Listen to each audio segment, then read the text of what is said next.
Ahora sí, muy buenas tardes, queridos y queridas asistentes al preuniversitario de puntajenacional.cl, lenguaje y comunicación. Luego de unos inconvenientes he conseguido arribar hacia este lugar y disponerme para poder realizar esta clase de lenguaje y comunicación, esta clase número 8 que tiene por tópico los géneros literarios.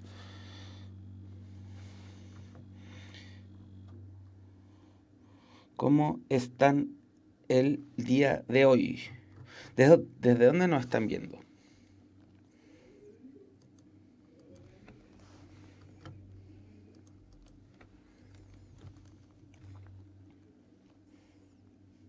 Muchas gracias, señor Nihilismo, por su, su comentario tan bien intencionado. Nos ven desde Valdivia, desde Estados Unidos, desde Puente Alto, Macul, Villarrica, Curicó, Colina, Osorno, Buenos Aires, Osorno, Pudahuel, Invernalia, Vallenar, Puente Alto, Recoleta, Alburquerque con Walter White, La Granja, Estación Central, Recoleta, La Florida, Pemuco, Talca, Osorno, Puente Alto, Valdivia, Here Comes the Paint nos ve desde su casa, el pelado Wilson nos ve desde Puerto Montt, y Kina nos cuenta que ha tenido un mal día. Veamos si esta instancia logra subirle un poco el ánimo. Chris nos ve desde Talca, Javier desde Buenos Aires, Carla desde San Pedro de la Paz, Clau desde Puente Alto, Constanza desde Peñaflor, desde Temuco, Pudahuel, Arica, Arauco, Lota, Estados Unidos, San Bernardo. Ya, pues chicos, chicas, la clase de hoy está destinada a un tema que a mí me es especialmente querido. Este tema son los géneros literarios. ¿Por qué me resulta bastante querido? Porque,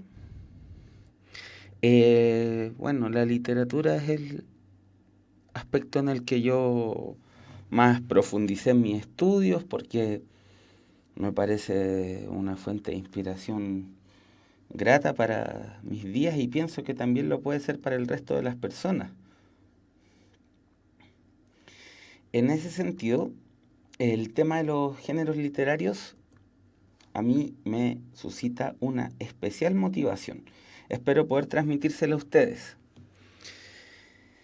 Como forma de motivarnos a entrar a la literatura, he decidido que en la clase de hoy vamos a iniciar con un poema.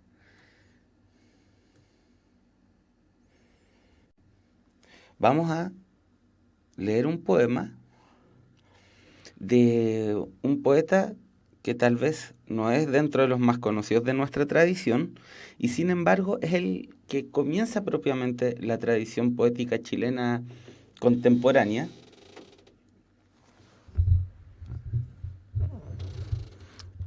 Durante el siglo XX. Este poeta es Carlos Pessoa Vélez. Este es un poema que he traído aquí para fundamentalmente generar la motivación con algo que nos resulta muy propio, completamente, digamos, fundador de una tradición chilena. El poema se llama Nada. Dice: era un pobre diablo que siempre venía cerca de un gran pueblo donde yo vivía, joven rubiflaco, sucio y mal vestido, siempre cabizbajo, tal vez un perdido. Un día de invierno lo encontramos muerto, dentro de un arroyo próximo a mi huerto, varios cazadores que con sus lebreles cantando marchaban entre sus papeles. No encontraron nada los jueces de turno, hicieron preguntas al guardián nocturno. Este no sabía nada del extinto, ni el vecino Pérez, ni el vecino Pinto. Una chica dijo que sería un loco o algún vagabundo que comía poco. Y un chusco que oía las conversaciones se tentó de risa. Vaya unos simplones.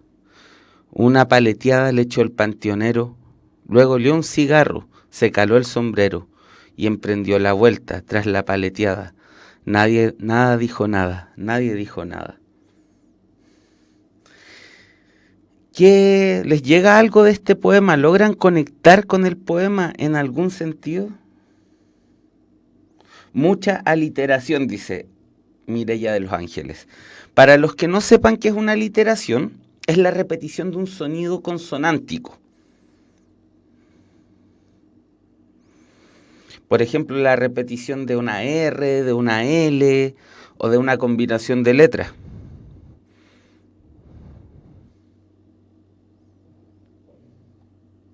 No les llega mucho de este poema.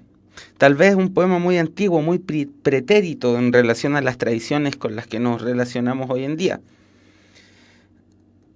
A mí me parece enormemente entrañable este poeta Carlos Pessoa Abelís. Y este poema en específico que tiene, si uno lo lee y lo piensa, tiene como tópico de fondo ya la indiferencia generalizada frente a un sujeto que se encuentra en una situación de padecimiento, ¿cierto?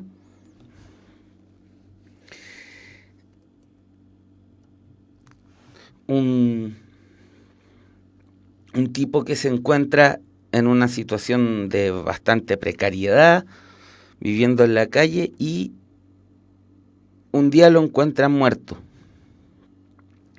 Pero resulta que no se sabe nada sobre él, no se sabe quién es. Es como que la vida hubiese pasado al lado de esta persona y no hubiese dejado algún rasgo, alguna experiencia por medio de la cual los demás la pudiesen reconocer. ¿Qué es lo que nos aporta la literatura en este sentido? ¿Sobre qué nos llama la atención la poesía? ¿Quieren que lo lea de nuevo? Muy bien. Veamos si ahora entran en algún otro tipo de conexión. El poema se llama Nada, es de Carlos Pessoa Abelís.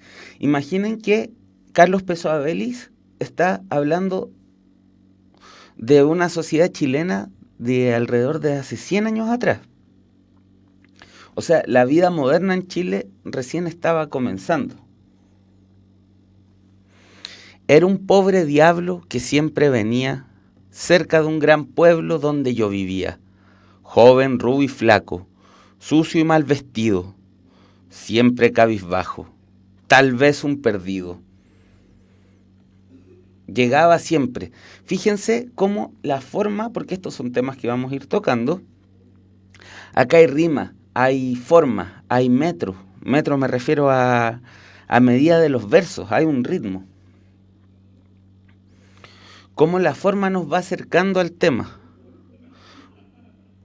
Un día de invierno lo encontramos muerto, dentro de un arroyo próximo a mi huerto. Varios cazadores que con sus lebreles, cantando marchaban entre sus papeles. No encontraron nada los jueces de turno. Hicieron preguntas al guardián nocturno. Este no sabía nada del extinto, ni el vecino Pérez, ni el vecino Pinto. Una chica dijo que sería un loco o algún vagabundo que comía poco, y un chusco que oía las conversaciones se tentó de risa. Vaya unos simplones. Una paleteada le echó el panteonero, luego le un cigarro, se caló el sombrero y emprendió la vuelta tras la paleteada. Nada dijo nada, nadie dijo nada.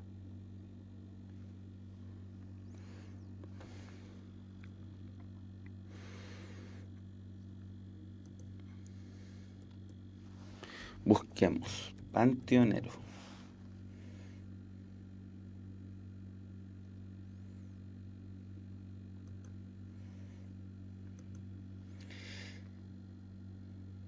El panteonero, sí, tal como me lo esperaba, es el sepulturero. La paleteada es que lo enterraron. En la estrofa final de este poema nos muestran a este sujeto siendo enterrado. Digamos, sin pena ni gloria, sin un funeral, sin compañía, como si hasta el final, al final de su vida, este sujeto, tal vez perdido, o sea, que nadie sabe quién es, se encuentra solo. Logra conmoverlos en alguna manera este poema que ya tiene mucha edad, pues si Carlos Pessoa Vélez es anterior a Vicente Huidobro, anterior a Pablo de Roca, anterior a Pablo Neruda y a la muy querida Gabriela Mistral.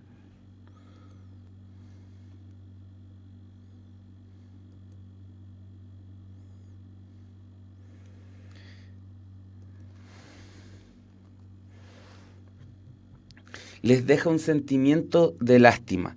Creen que esto, expresado como una noticia, por ejemplo, suscitaría lo mismo, o hay algo del poema que le da especificidad a esta forma de expresión. ¿Uno sentiría lo mismo si lo leyera, por ejemplo, en una columna del diario?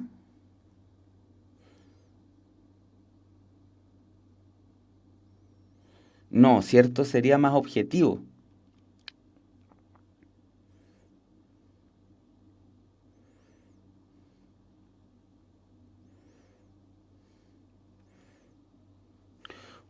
Uno lo tomaría tal vez un, como un dato, algo que ocurre.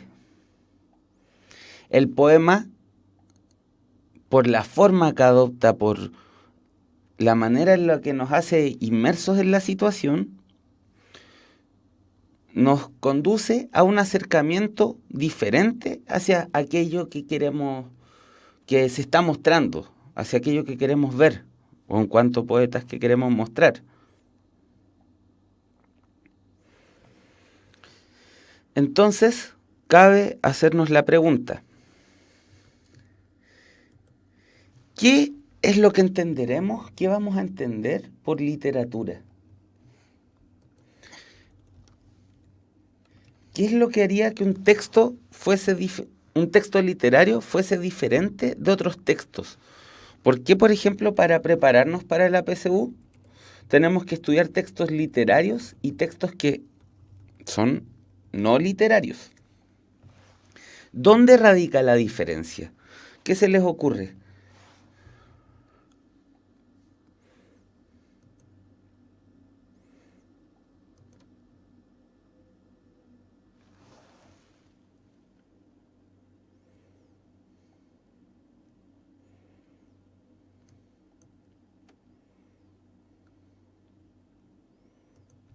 A ver, la objetividad, Patricio dice, Cátalus dice la forma en que está escrita, José dice que la literatura busca la belleza. Dicen la metáfora, el lenguaje, las palabras usadas, objetividad, subjetividad, en que el lenguaje literario es de doble significación. Disculpen, me he estado resfriando un poco estos días, pero eso se subsana. Lo importante es la literatura, ¿no? Los textos literarios son de carácter subjetivo y los no literarios son de carácter objetivo. Sylvain dice que en los textos literarios predomina la función poética. Chris nos dice que en los textos literarios se manifiestan los tipos de mundo. Nacho Yam dice que lo propio de los textos literarios es la forma de expresión. Ya, tienen hartas ideas, eso resulta muy significativo y hace que sea más motivante trabajar con personas que de hecho tienen ideas propias sobre las cosas, en vez de decir que no saben. Y todas sus ideas se acercan de cierta manera a lo que uno quisiera tener como definición propia de lo literario. Hagamos un poquitito de historia. Estos son solo asuntos bastante generales. En verdad, en verdad, la palabra literatura la empleamos como cultura hace no mucho tiempo. La palabra literatura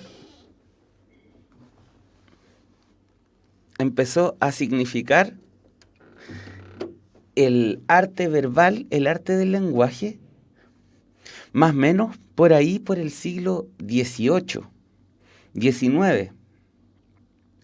Y si ustedes piensan en esta palabra, literatura, se van a encontrar con la palabra litera.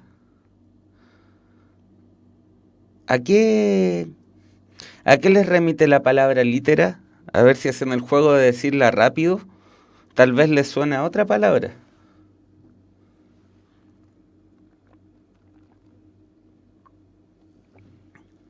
José de ese dice, yo tenía un profe que siempre decía que los escritores eran los mayores mentirosos. Bueno, Aristóteles decía que los historiadores tenían que verse con la verdad de la historia. Los poetas se las tenían que ver con la verosimilitud. Litera, perfecto, letras. Este juego de decir la palabra rápido, litera, letra, en algún momento se llega a aparecer. Y es porque viene de la palabra latín que es letra. En este sentido, se asocia el arte literario con la palabra escrita, con la cultura escrita. Y esa noción de que el arte que uno realiza por medio del lenguaje se transmite por medio de la cultura escrita es una noción propiamente moderna. Por moderno me refiero al periodo histórico que los historiadores tienden a dar por iniciado, más o menos el año 1492, que se caracteriza, ¿cierto?, por una secularización de las concepciones del mundo, por el cambio del modo de producción feudal al modo de producción capitalista, las progresivas revoluciones y transformaciones en la dimensión de la política que empiezan a instalar la democracia, los estados de derecho y, bueno, lo que olvidaba, la consolidación de los estados nacionales, la conquista de América, el reconocimiento de un otro,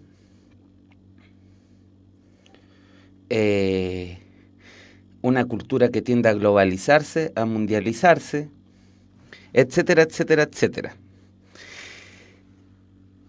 Puede parecer que estos, ¿cuántos? Desde 1492, 520 años por ahí,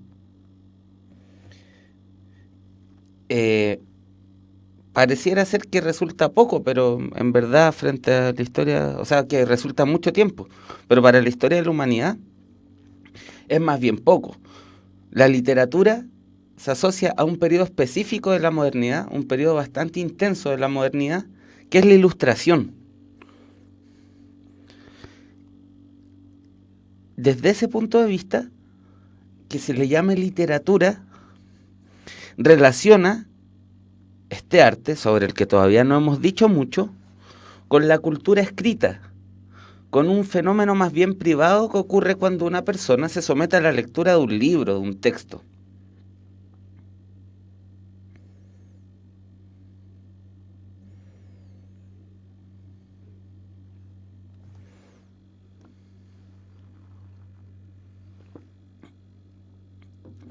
¿Qué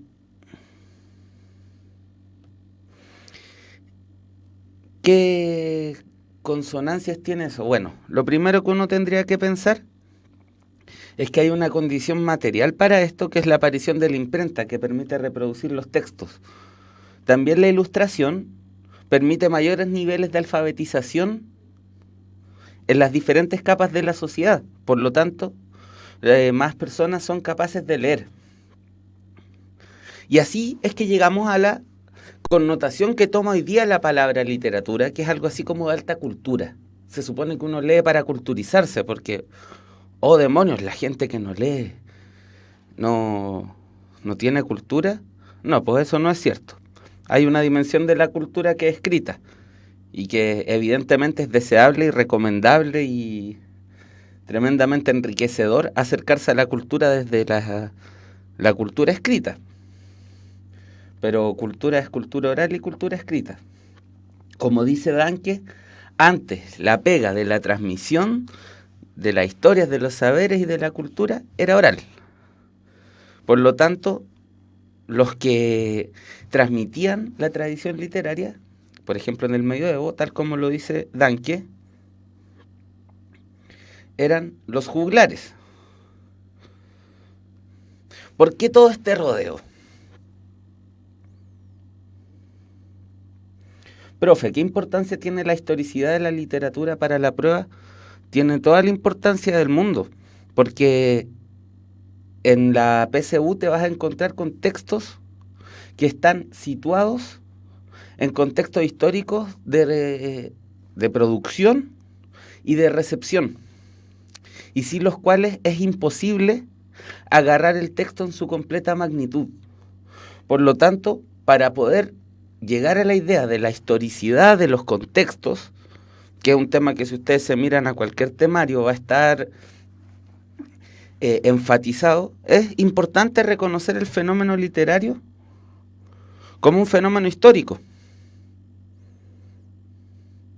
Entonces, cuando les aparezcan textos medievales, ustedes pueden saber, pueden imaginarse en qué circuitos de emisión y recepción circulaban. Como dice el pelao Wilson, el mío Cid aparece como texto oral que es posteriormente escrito.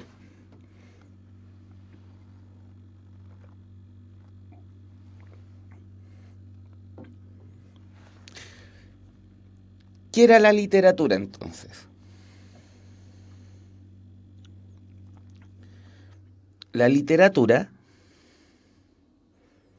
es fundamentalmente un tipo de arte.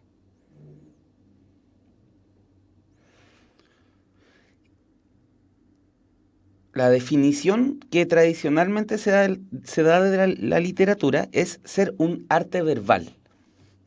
¿En qué consiste que la literatura sea un arte verbal? ¿Cuál es la relevancia que tiene definirla de esta forma? Veamos que la definición está compuesta por dos términos. Por una parte es arte, por otra parte es verbal. En ese sentido, la definición nos hace poder diferenciar la literatura de otras cosas que son arte y también nos permite diferenciarla de otras cosas que son verbales.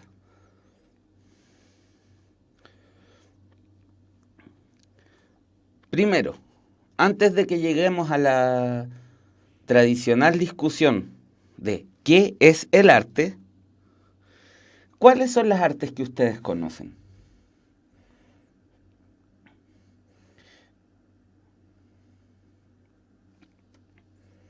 Digamos, antes de definir de forma más... Eduardo dice, es el arte donde el autor echa a volar su imaginación, la literatura. Sin embargo, en todas las artes, no solo en la literatura, opera la imaginación. Para hacer una pintura, también hay que llevar la imaginación a representar algo, sea algo figurativo, las pinturas figurativas son las que representan algo de la realidad, o el arte abstracto, que son las que representan formas que no necesariamente van a coincidir con objetos que existen en la realidad. Tradicionalmente, ¿cierto? El arte es la música, el cine, la pintura, la danza, el teatro, el cómic. Eso, claro, es una definición de arte. Hay otra definición de arte complementaria con esta, que es una forma de hacer las cosas. Entonces ahí uno podría decir que el fútbol es un arte, o como alguien dijo, que mentir sería un arte, pero ese es otro significado, otra connotación de la palabra que por ahora lo vamos a dejar de lado. Ese no nos interesa para profundizar en lo que queremos ahora. Vamos a quedarnos con la definición de arte que lo vincula a otros aspectos, o sea, a otras prácticas, vincula la literatura a otras prácticas, tales como serían la pintura, el teatro, la música, la fotografía, el cine, el cómic, la escultura, la danza. ¿Qué tienen en común todas estas prácticas que acabo de nombrar? ¿Qué buscarían? ¿Hacia dónde se orientan?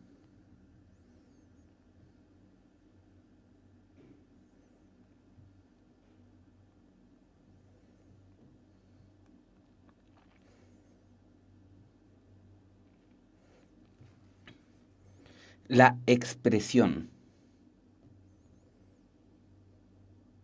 El común denominador es la expresión, dice Teón. Javier dice que expresan sentimientos o emociones. Eduardo Guerrero nos habla de los sentimientos, de la belleza, la expresión, la interpretación. Efectivamente, definir qué es el arte es una pregunta que nos tendría ocupados durante mucho tiempo. Pero sí podemos decir que el arte es un medio de expresión de la subjetividad humana. Es el canal por el cual podemos hacer perceptible, por medios subjetivos estéticos para un otro, cierta dimensión de la experiencia que para el discurso de la objetividad, de la descripción científica, resultaría inaccesible.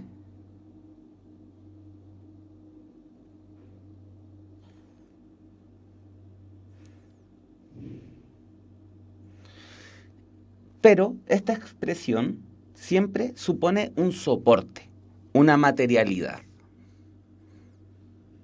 La expresión no es vacía.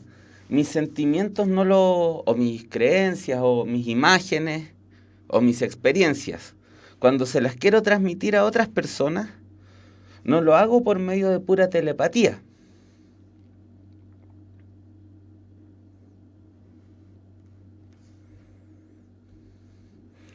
Necesito un soporte, necesito una materialidad para poder expresarme de manera artística, ¿cierto?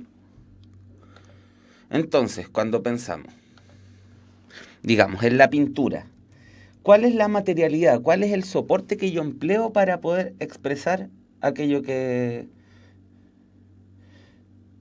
desde mis sentimientos o desde mis razonamientos, o desde lo que sea, yo he considerado que es necesario expresar? Pedro Palza 123 nos dice, ¿y qué objetivo busca el arte? Ha buscado distintos objetivos a lo largo de la historia. Desde el simple placer estético de crear belleza, de mostrar algo bello, hasta la conformación de nuevas formas de conciencia, como por ejemplo lo pretendió el surrealismo. A lo largo de la historia el arte se ha puesto diversos propósitos. Por ejemplo, para Aristóteles, las tragedias, que era la forma de arte dramático principal en la antigüedad griega, cumplían una función de higiene social. Las tragedias producían en los espectadores sentimientos de temor y conmiseración que permitían liberar una gama de emociones por medio de una catarsis. Una catarsis es una liberación violenta de energías afectivas, de emociones. Con violenta me refiero a brusca, fuerte, a poderosa. La tragedia producía una catarsis en los espectadores. Y por medio de esa catarsis, los espectadores se liberaban de determinadas emociones que se consideraban perniciosas para la vida en sociedad.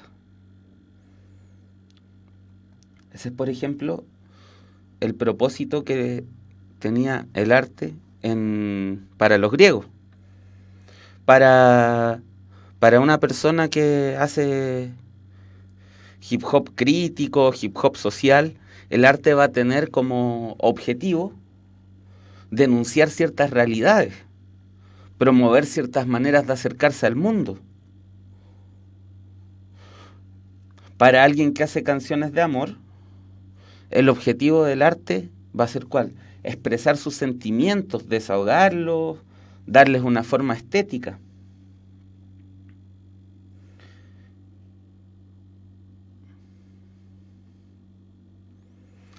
Entonces, sabemos que el arte puede cumplir una diversidad de funciones.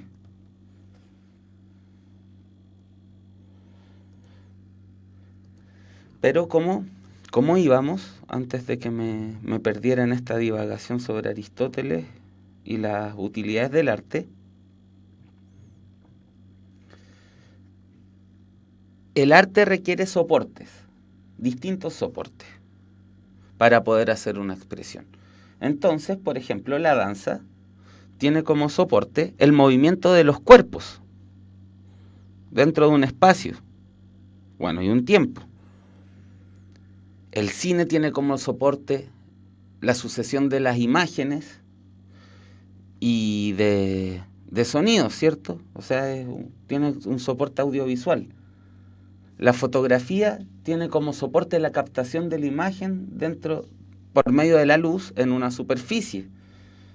La pintura es la disposición de trazos, colores y formas dentro de un lienzo. La escultura tiene como soporte el manejo del volumen dentro de una materia. Así llegamos a la especificidad de la literatura, que es el arte que ocupa como medio de expresión el lenguaje.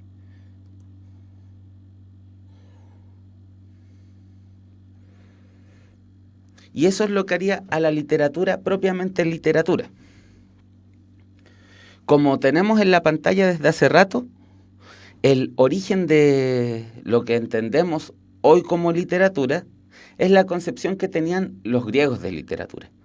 Esto no quiere decir que los mapuches no hayan tenido formas cercanas a lo que podríamos considerar arte verbal, o que antes de los griegos, los chinos, los sumerios, los egipcios, no interrelacionaron la creatividad con el lenguaje. Lo que pasa es que nuestra cultura está articulada desde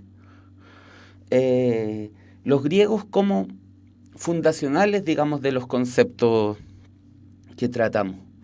Y desde ese sentido, heredamos una concepción de la creación, que es la que tenían los griegos, y a la cual la vinculamos con la palabra poiesis, desde donde se desprende la palabra poesía. Poiesis era la creación por medio del lenguaje. Poiesis significa literalmente creación. Y desde los griegos hasta el siglo XVII-XVIII, la transmisión de la literatura se da fundamentalmente por vía oral.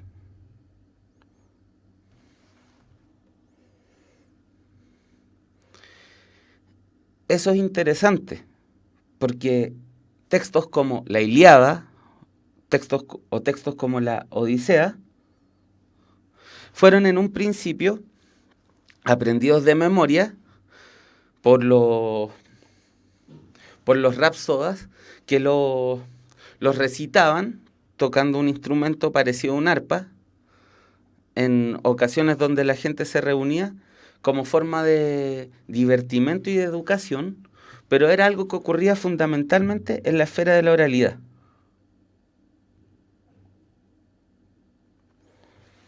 Lo mismo que en el medioevo los juglares.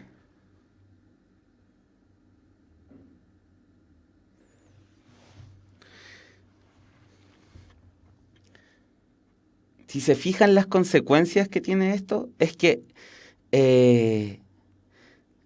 esta esfera del arte con las palabras se vivenciaba de forma más social, más colectiva. Una de las consecuencias del texto escrito es que nos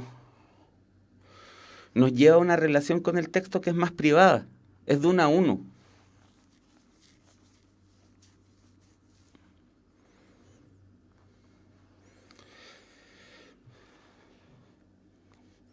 Huntres dice en qué año se escribió la Divina Comedia, en el siglo XIV, no recuerdo en este momento el año específico. Los juglares son lo mismo que los aedos, cumplen la misma función en distintos periodos históricos.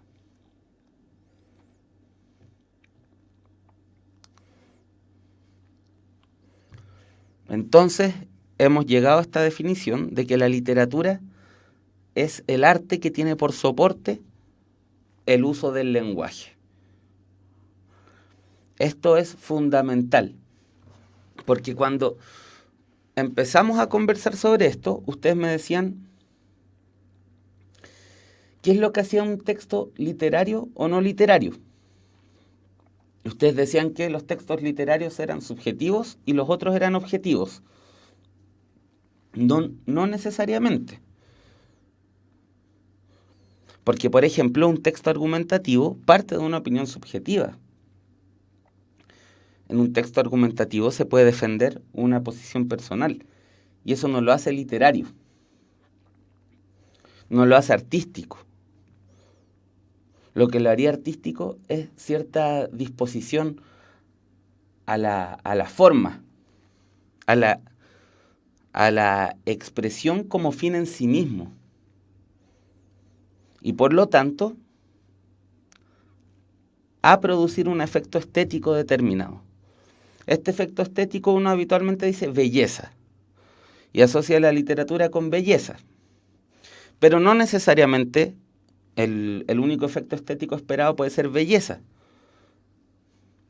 El efecto estético puede ser belleza, puede ser horror, puede ser sublime, puede ser grotesco, puede ser comicidad.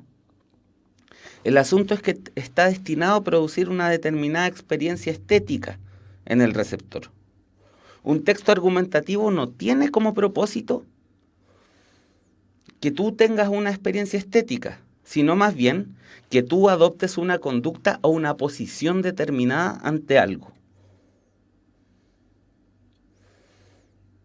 Un texto expositivo puede estar bellamente escrito.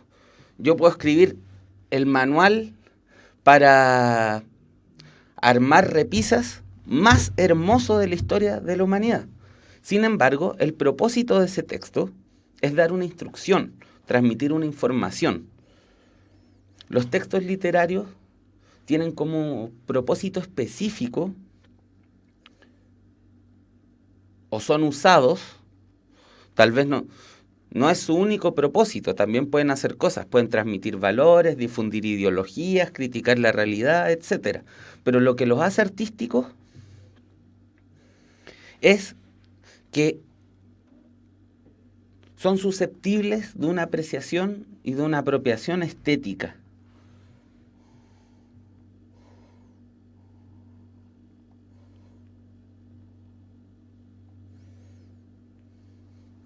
Ha sido densa, más densa conceptualmente esta clase que otras. Por ello, nos vamos a ir a nuestro tradicional recreo con una pregunta. Va a ser una pregunta que está relacionada con el tema que estamos hablando y que evidentemente aún no hemos llegado a tocar. Y por eso va a ser una pregunta desafío.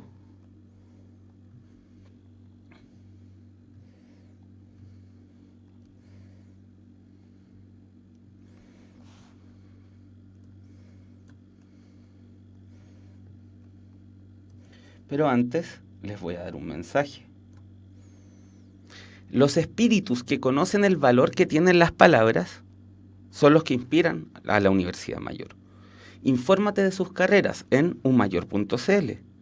Universidad Mayor, para espíritus emprendedores. Y ahora, luego de este mensaje, entonces nos vamos a nuestra pregunta desafío.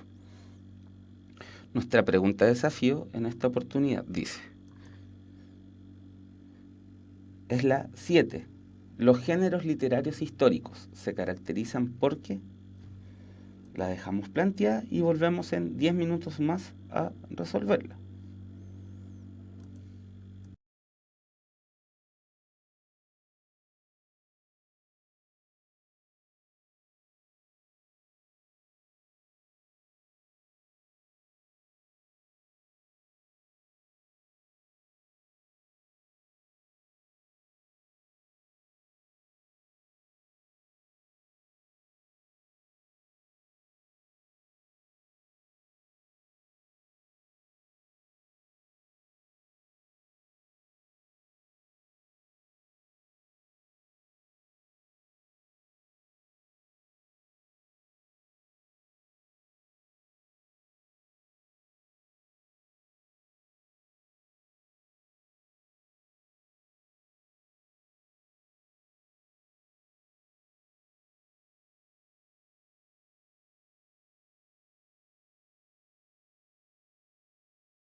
Volvemos pues a nuestra clase para responder la pregunta desafío del día de hoy.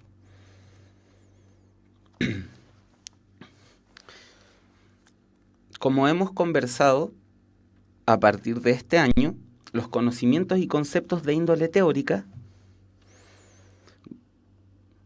van a ser abordados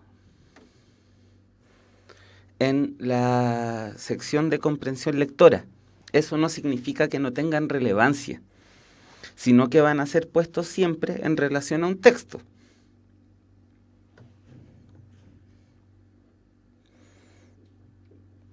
Entonces, aquí es una pregunta, se nos muestra una pregunta de cuando todavía se evaluaban aparte la comprensión lectora y los conocimientos y contenidos básicos.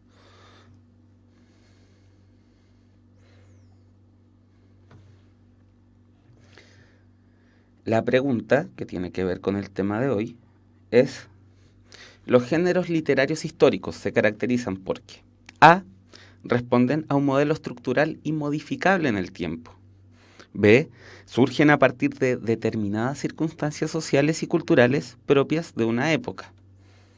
C.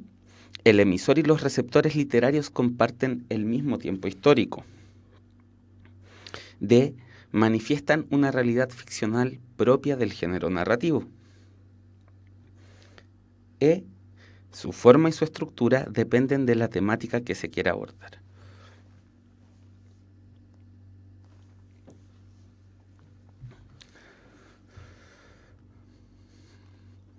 Aunque me siento tentado a hablar de Martel y de Tyrion, más tentado me siento a que respondamos esta pregunta. Pregunta por los géneros literarios históricos. Y eso es una dimensión teórica algo específica. Evidentemente vamos a llegar a ella entre esta clase y la próxima, que son las que están destinadas a que veamos estos conceptos, a que los diferenciemos, veamos su utilidad, qué cosas nos permiten distinguir, postular estos conceptos. Vamos a decir que los géneros literarios los podemos dividir primeramente en dos clasificaciones, dos macroclasificaciones: géneros literarios teóricos y géneros literarios históricos. Los géneros literarios teóricos son los que se nos vienen a la cabeza cuando pensamos cuáles son los géneros literarios y decimos los géneros literarios son el género lírico, el género narrativo y el género dramático. Sin embargo, hay otra aproximación a los géneros literarios que tiene que ver como con cada sociedad particular ubicada en un momento histórico determinado, en un momento de desarrollo de su cultura, en el que se relacionaban con sus productos artísticos de una determinada forma, reconocía o separaba los géneros los que producían su propia literatura. Entonces, en ese sentido es que los griegos distinguieron entre comedia, tragedia, ditirambo y en algunos lugares textos líricos, como los que escribió Safo. Por eso es que los españoles de los siglos de oro, de los siglos XVI y XVII, escribían romances, escribían sonetos, como el Cantar de Giesta.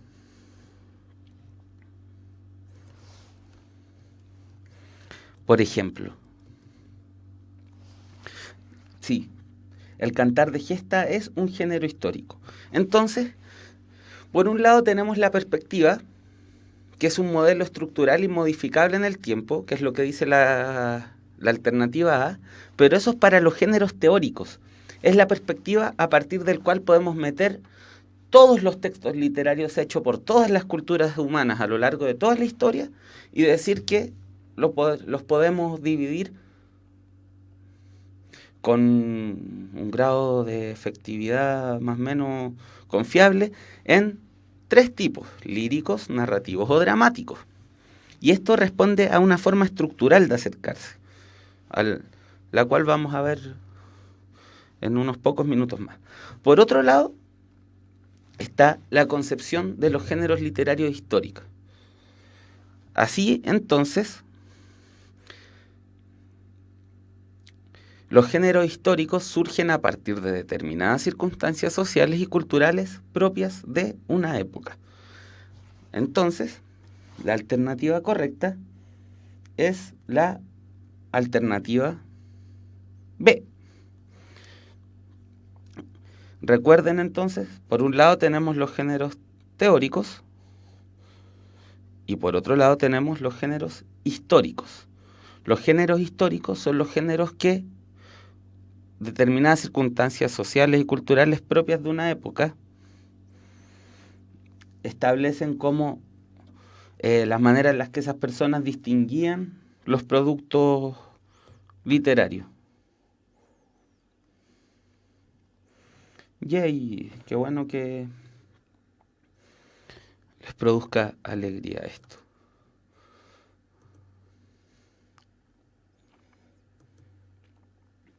Entonces, para llegar a este tema de los géneros literarios, teníamos que arribar a él, primero conversando sobre qué era literatura.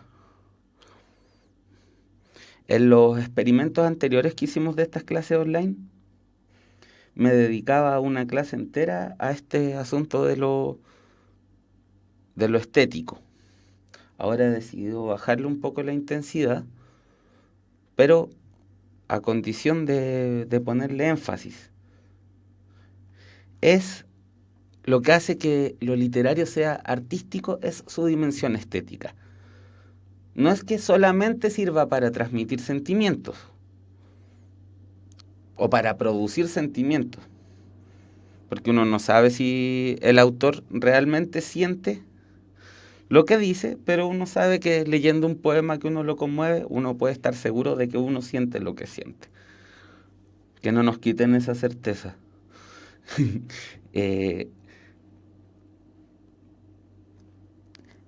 Un texto argumentativo tendría como propósito convencer o persuadir.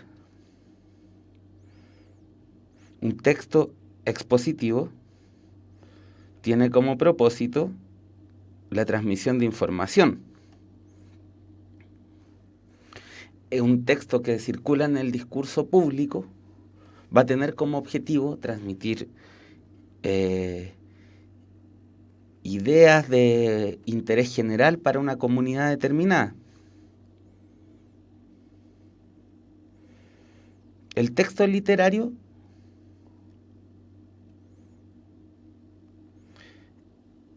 tiene como objetivo producir una experiencia estética, porque es arte.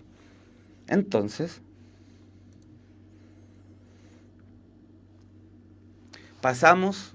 entramos de lleno al tema de los géneros literarios. Como hemos dicho, los géneros literarios son abordables desde dos perspectivas distintas. Por un lado, se pueden abordar como géneros teóricos, que es lo que tenemos en pantalla, y por otro lado como géneros históricos. Estas dos perspectivas no son contradictorias entre sí, sino que son complementarias.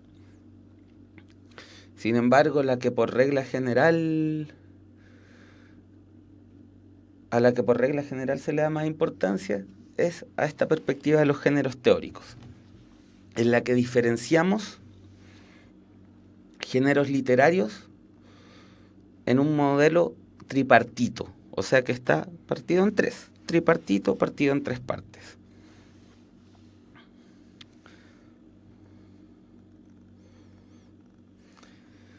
Reconocemos que hay un género lírico, reconocemos que hay un género narrativo y reconocemos que hay género dramático. Aunque de buenas a primeras yo creo que todos sepamos un poco en qué consiste cada género. ¿Dónde dirían ustedes que radica la posibilidad de diferenciarlo? ¿Cómo podemos reconocer el género literario teórico al que pertenece un texto.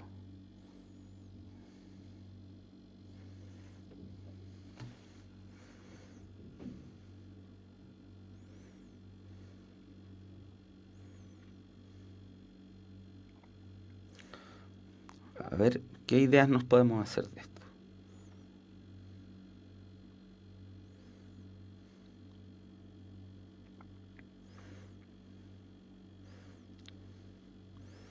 Cristina nos dice el tipo de narrador. No estás completamente equivocada, pero si se fijan bien, el narrador es algo propio de uno de los géneros. Este género es el género narrativo. En el género narrativo hay un narrador.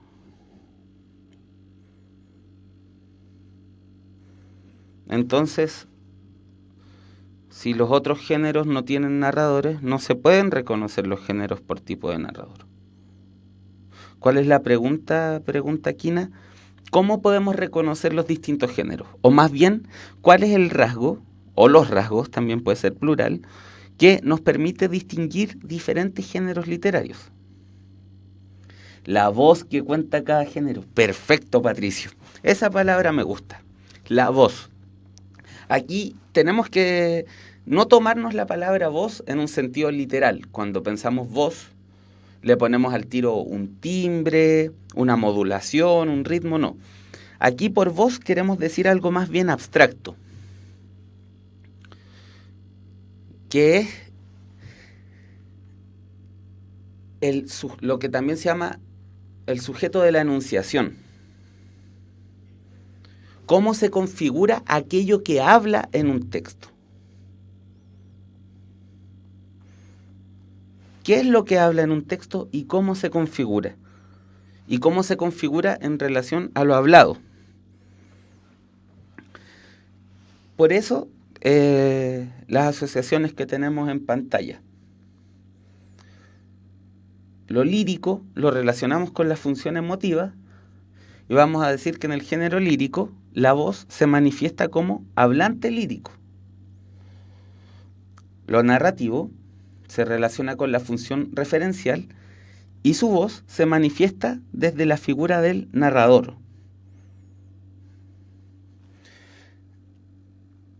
En el dramático, en el género dramático, predomina la función apelativa y la voz se manifiesta desde los personajes y desde el discurso de la acotación, que son estos textos que aparecen entre paréntesis en una obra dramática, miren,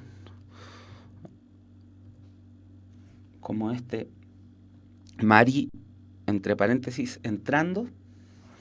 Eso es texto acotacional.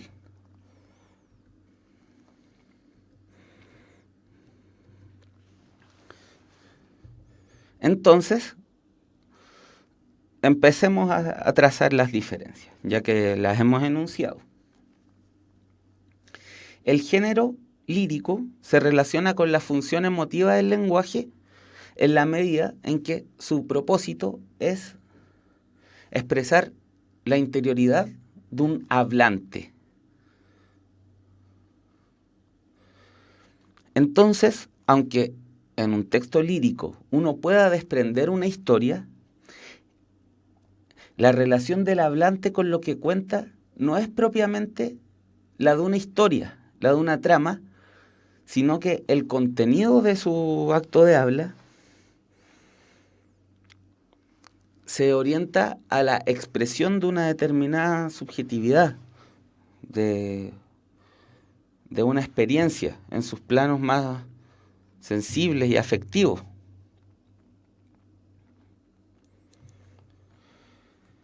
Por lo mismo, está orientada hacia el yo.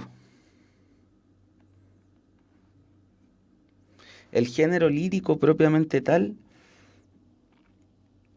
se empieza a reconocer con mayor fuerza desde el romanticismo en adelante, en la medida en que es una literatura volcada fuertemente al yo de del hablante, de la voz que lo enuncia.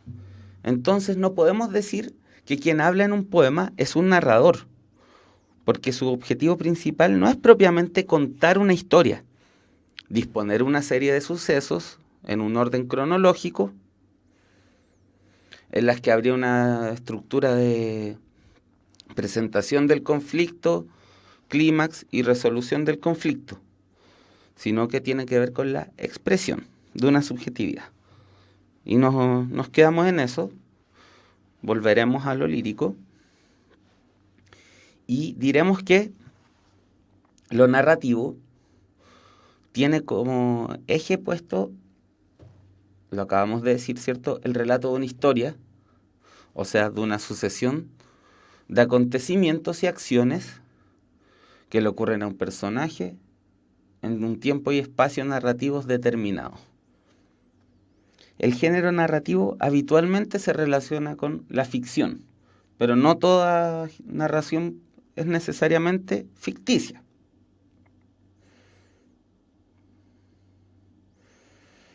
Luego, diremos que el género dramático, que se relaciona fundamentalmente con la función apelativa, que es aquella que se caracteriza por producir una determinada reacción en el receptor, o sea, está orientada a la interacción entre emisor y receptor. Como en el género dramático uno ve a los personajes interactuando entre sí sin la mediación de un narrador. Esa es la diferencia fundamental. En el género narrativo hay una voz que nos cuenta la historia. En el género dramático vemos a los personajes relacionándose entre sí y en medio de esa relación, que se da sobre todo por medio de diálogos, vemos cómo transcurre, cómo se sucede una historia determinada.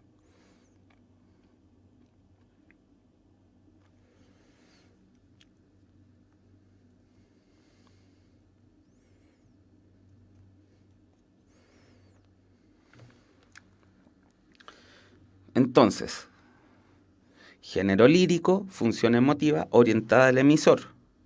Género narrativo, función referencial, orientada a un relato, a contar algo que sucede. Género dramático, función apelativa, orientada a las relaciones que establecen los personajes entre ellos,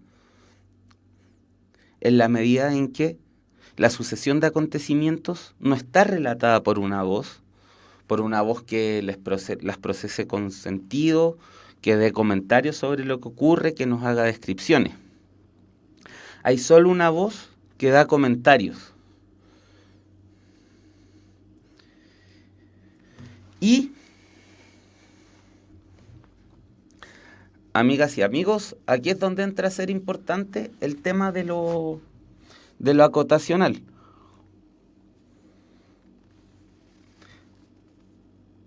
Y para eso voy a pegarme un saltito que puede servir. ¿Cuál es la diferencia entre drama y teatro, entre género dramático y teatro? Un 7 para el que la diga. Cristina pregunta, ¿hacia qué está orientado el género narrativo? Hacia una historia que es, digamos, externa al que la cuenta.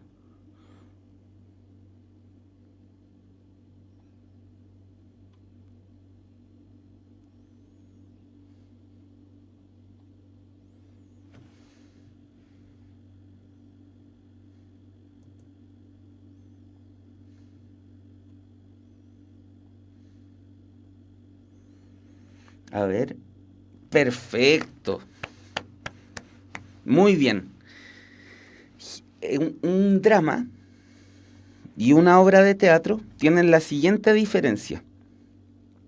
El drama es la obra en su formato textual, escrito, que es potencialmente una obra de teatro, o sea, podría llevarse al teatro. Como ustedes bien dicen, el teatro es la representación de la obra. El drama es virtualmente teatro, podría ser llevado al teatro.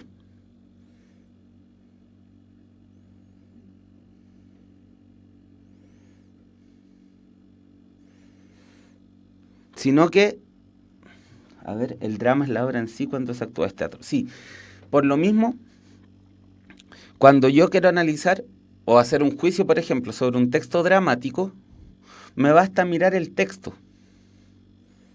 Mi juicio no va a considerar si cuestiones como la puesta en escena, la actuación, etcétera, etcétera, etcétera. En cambio, para hacer un juicio sobre lo teatral, hay que tomar en consideración esa dimensión que se llama espectáculo.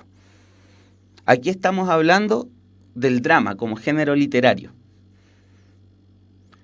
La literatura llega hasta el drama, luego el teatro constituye otro arte relacionado con la literatura, que una parte del teatro es literario, pero hay otra parte que tiene que ver con la actuación, otra parte que tiene que ver con la puesta en escena, con la escenografía, con la utilización del espacio, y eso desde la literatura nosotros lo dejamos.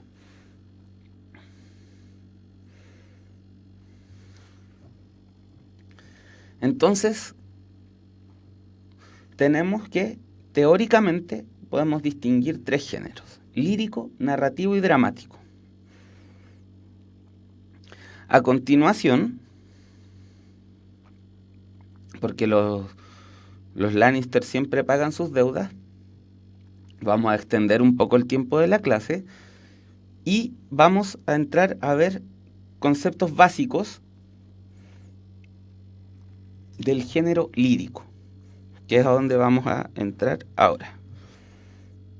Y vamos a seguir viendo la próxima clase. ¿Están de acuerdo o no están de acuerdo?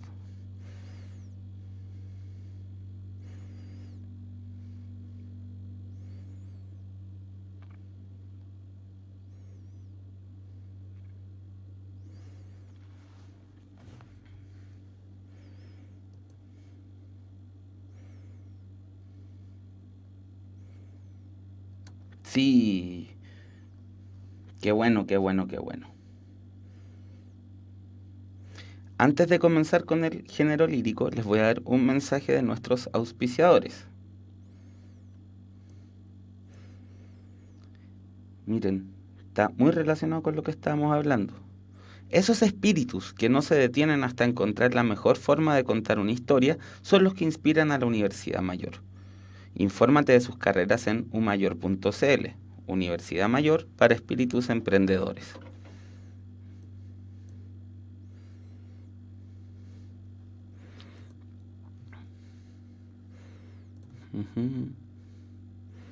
Vamos a empezar con un par de conceptos básicos.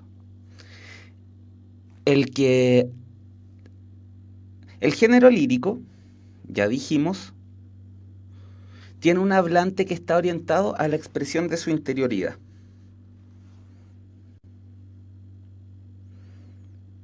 El género lírico entonces se caracteriza por manifestar un hablante que está orientado a la expresión de su interioridad.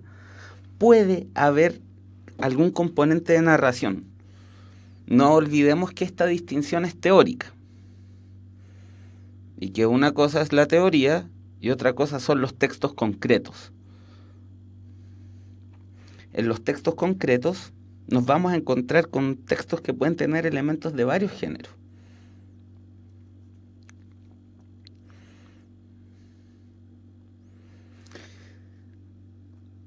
Pero teóricamente, en su forma más pura, lo lírico sería la expresión de la experiencia, de la emoción, de la afectividad de un hablante determinado.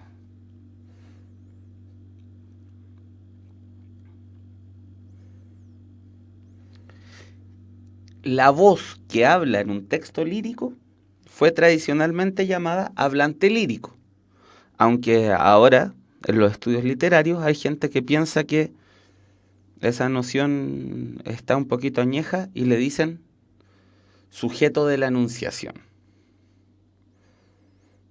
Yo les comunico ambas. Tenía un profesor que se molestaba de que uno dijese del hablante. Decía, no, se llama sujeto de la enunciación.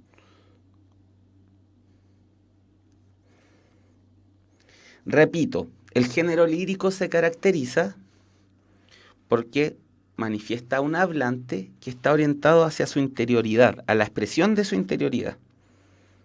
¿Qué es la interioridad?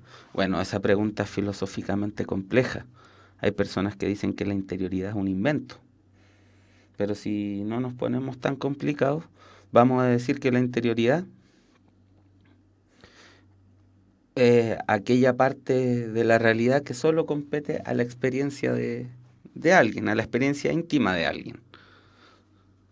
En ese sentido vamos a decir, la experiencia es propiamente subjetiva, interior a una persona.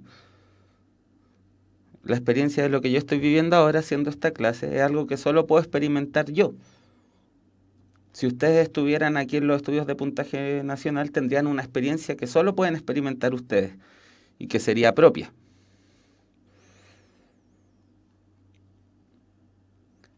El género lírico busca herramientas artísticas, literarias, para poder expresar esa unicidad de la experiencia.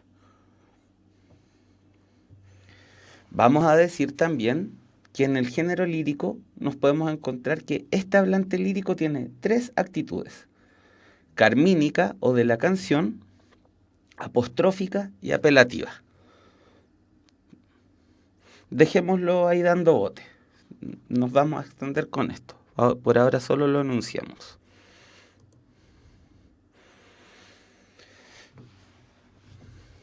Uno de los poemas más tremendos de Quevedo.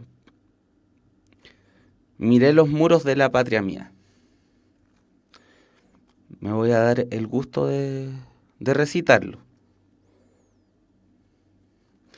Miré los muros de la patria mía, si un tiempo fuertes ya desmoronados, de la carrera de la edad cansados, por quien caduca ya su valentía.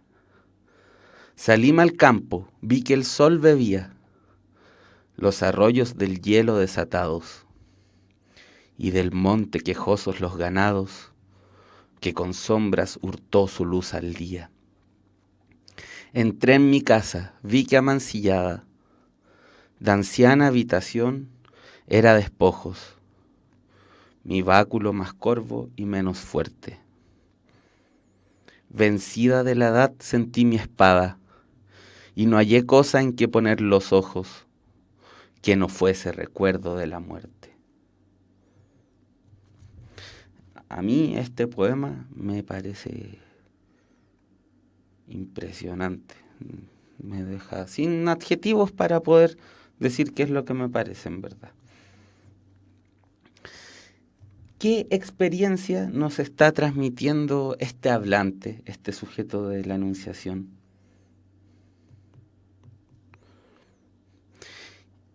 Contexto histórico. Miren, primero, en primer lugar, un datito que les puede servir eventualmente es, fíjense en la forma, y es un soneto. Muy habitualmente pueden preguntar por sonetos. Tiene 2 estrofas de 4 versos y 2 estrofas de 3. Y este era el sentido de esto. Un verso es cada una de las líneas que compone un poema.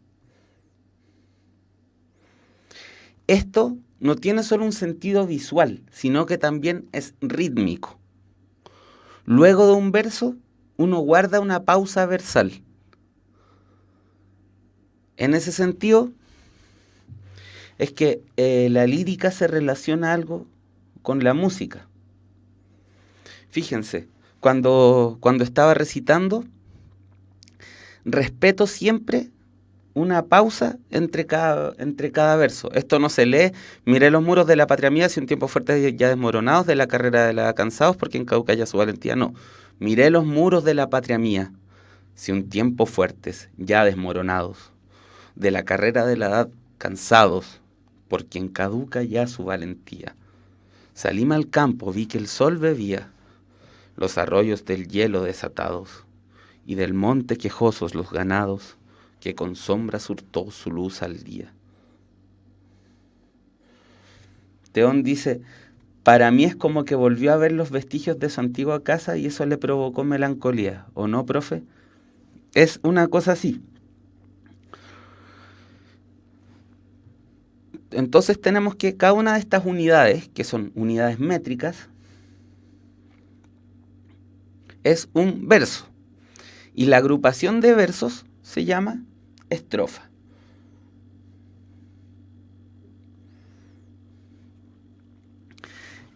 Para darle color, a Quevedo le toca vivir una época de España en la que empieza a entrar en decadencia. Si en los 1500 España fue lejos, digamos, la superpotencia mundial con la conquista de América y todo eso, en el tiempo que le tocó vivir a Quevedo, España empieza a entrar en una época de crisis social, económica, cultural.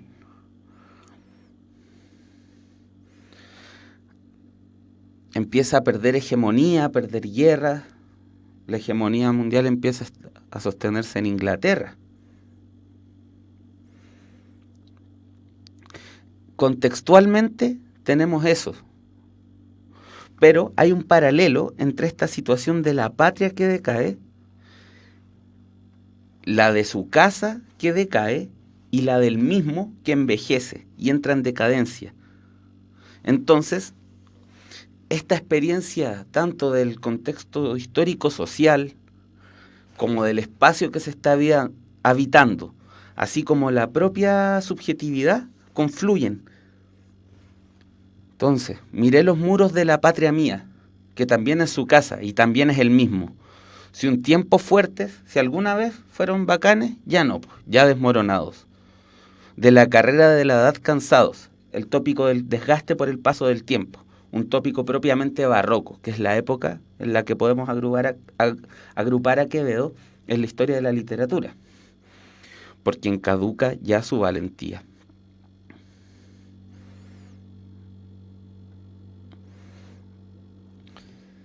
Tenemos entonces aquí una experiencia llevada a versos. Reconocemos el concepto de verso y de estrofa. Reconocemos que es un soneto.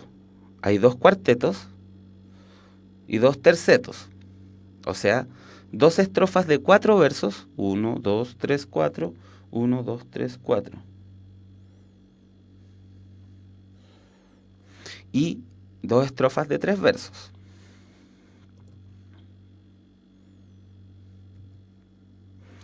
Vamos a ver ahora las actitudes líricas, y con eso vamos a cerrar el día de hoy.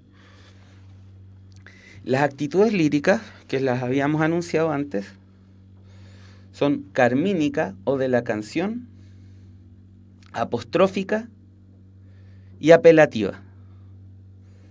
O sea,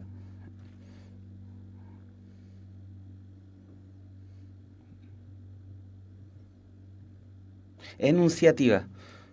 Aquí hubo un error en la confección del PowerPoint.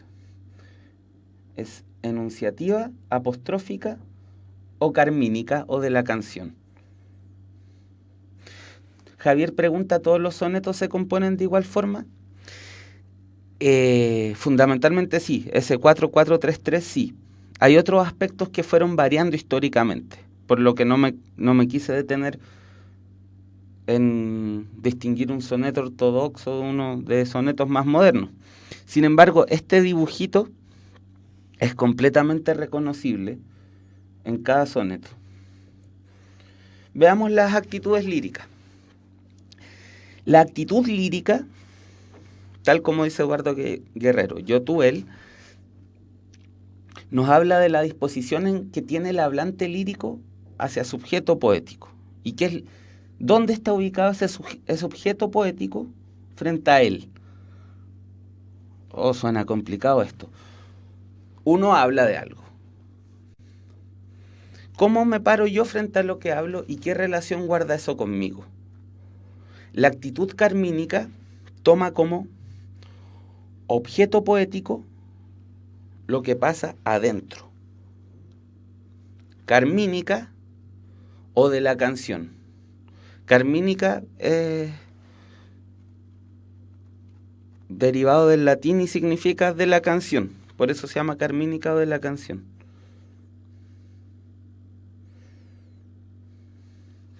Este es un clásico poema de Pablo de Roca que se llama Genio y Figura.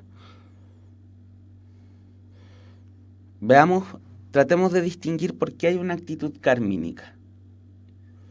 Dice: yo soy como el fracaso total del mundo, oh pueblos. El canto frente a frente al mismo Satanás dialoga con la ciencia tremenda de los muertos y mi dolor chorrea de sangre la ciudad. Aún mis días son restos de enormes muebles viejos, anoche Dios llevaba entre mundos que van. Así mi niña solos y tú dices te quiero, cuando hablas con tu Pablo sin oírle jamás. El hombre y la mujer tienen olor a tumba, el cuerpo se me cae sobre la tierra bruta, lo mismo que el ataúd rojo del infeliz. Enemigo total, aúllo por los barrios, un espanto más bárbaro, más bárbaro, más bárbaro que el hipo de 100 perros botados a morir.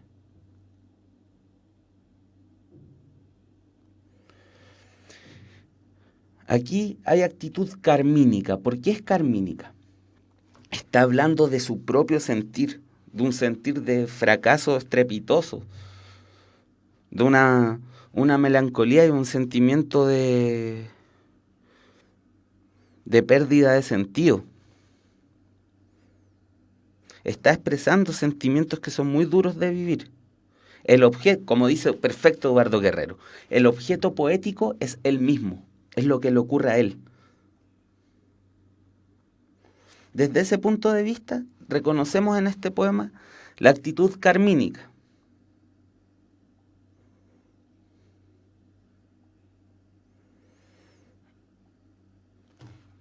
Ahora vamos a ver la actitud apostrófica, en cambio, está dirigida a un tú. Como casi todas las canciones de amor en las que se le habla a la amada, que se está hablando a otra persona. Aquí tenemos un fragmento precioso de este poema cósmico que es el Altazor de Vicente Huidobro. Teón pregunta si el himno de Chile sería carmínico. Vamos a ver, veamos las tres y volvemos a esa pregunta. Pero Eduardo Guerro tiene razón. Era Guerro, no Guerrero. Estaba leyéndolo todo mal. Miren, como el objeto poético aquí es un tú, es otra persona. Esto es el canto 2 de Altazor. Mujer, el mundo está amueblado por tus ojos. Se hace más alto el cielo en tu presencia. La tierra se prolonga de rosa en rosa y el aire se prolonga de paloma en paloma. Al irte dejas una estrella en tu sitio. Dejas caer tus luces como el barco que pasa, mientras te sigue mi canto embrujado, como una serpiente fiel y melancólica, y tú vuelves la cabeza detrás de algún astro. La figura cósmica universal a la amada Huidobro. Huidobro era bueno para estas ensoñaciones cósmicas universales. ¿Ven? Le está hablando un tú, queda claro. Mujer, le está hablando a la amada. El mundo está amueblado por tus ojos.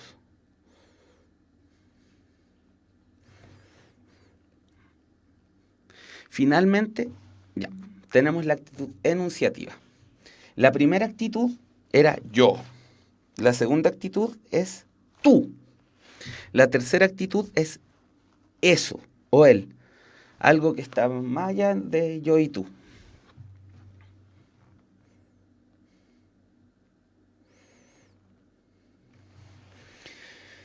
Por ejemplo, aquí, en este poema, no hay yo, tampoco se le está hablando un tú. El objeto poético está completamente exteriorizado, aunque hay expresión.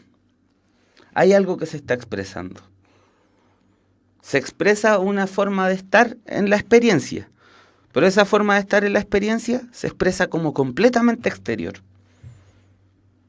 Esto es de un poeta chileno de la generación del 60, poeta que falleció recientemente, el año 2006-2007, Gonzalo Millán. Es el poema 2 de su libro La ciudad. Fíjense cómo habla de cosas completamente exteriores. Circulan los automóviles, circulan rumores de guerra, el dinero circula, la sangre circula, los peatones van a sus ocupaciones, los peatones cruzan en las esquinas, los peatones circulan por las veredas, los hombres llevan pantalones, los agentes llevan impermeables, apuestan agentes en las esquinas. Circulan hombres astrosos, los cesantes circulan, las nubes ocultan el azul del cielo, las nubes ocultan la luz del sol, las nubes circulan a gran altura. La nieve es blanca, el cóndor vuela a gran altura, hay nieve en las alturas.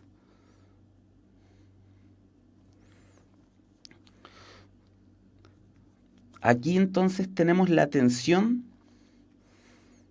del hablante lírico a lo exterior, a la ciudad, a cómo circulan las personas, cómo circulan los automóviles, a la percepción de la ciudad. Y efectivamente hay una anáfora. Muy bien, chicos y chicas, que lo han reconocido.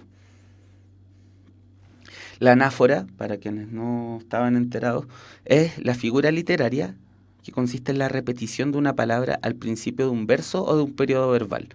Los peatones van a sus ocupaciones, los peatones cruzan en las esquinas, los peatones circulan por las veredas. Aquí hay otra, ¿cierto? Las nubes ocultan el azul del cielo, las nubes ocultan la luz del sol, las nubes circulan a gran altura.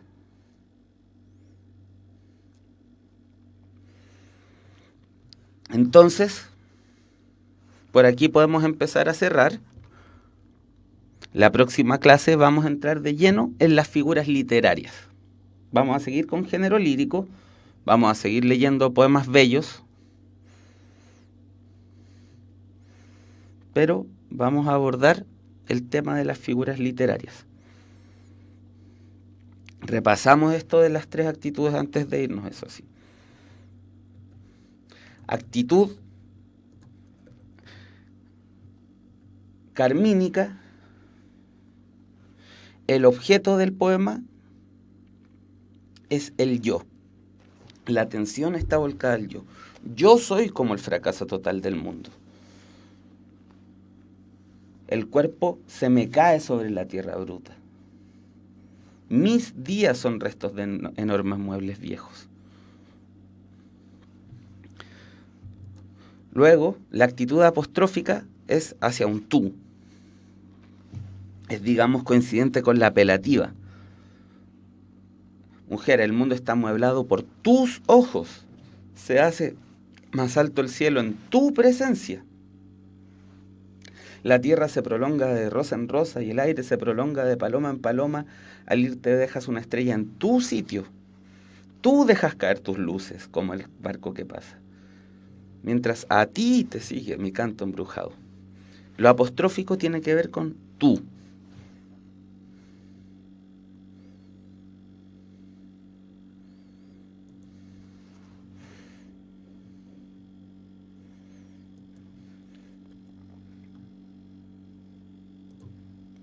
Luego, la actitud enunciativa está volcada al eso, a lo que está ahí afuera, exterior. Circulan los automóviles, circulan rumores de guerra, está afuera, ¿cierto? El dinero circula, la sangre circula, los peatones allá van a sus ocupaciones. Javier dice, ¿el himno de Chile es apostrófico? Sí, porque le habla a ti. Puro Chile es tu cielo azulado, puras brisas te cruzan también. Y tu campo de flores bordados es la copia feliz del Edén. Majestuosa es la blanca montaña que te dio por baluarte, a ti el Señor. Y ese mar que tranquilo te baña, a ti Chile, te promete el futuro esplendor. Sí, pues es apostrófico. Exactamente.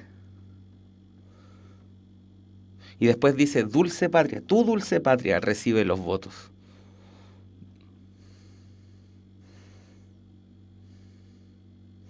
Excelente reconocimiento. Yo al principio pensé enunciativa, como que fue mi... Pero si habla de Chile.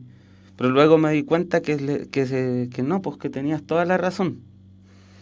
Era completamente apostrófico, si se le está hablando a Chile como si fuese una persona.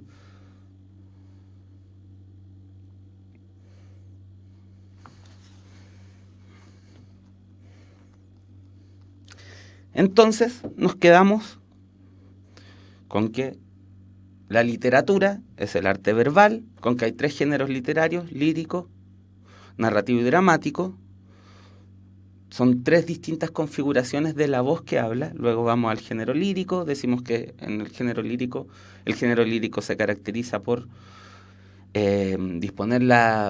por mostrar, expresar la interioridad del hablante. Y el hablante tiene 3 actitudes posibles: enunciativa, apostrófica o carmínica. ¿Pueden haber más de una prevaleciendo una? Efectivamente. Estas son distinciones teóricas. Por ejemplo, en el poema de Pablo de Roca hay una parte que es apostrófica, dice: así mi niña solos y tú dices te quiero cuando hablas con tu Pablo sin oírle jamás. Esta parte es apostrófica, pero predominantemente el poema es claramente carmínico en la medida en que está hablando completamente de su sentir. Y así, ya se nos hace tarde, yo me despido y les digo que nos veamos el próximo miércoles. Vamos a ver entonces las figuras literarias. Vamos a seguir con esto de los poemas. Que estén muy bien. Que tengan un resto de semana provechoso. Adiós.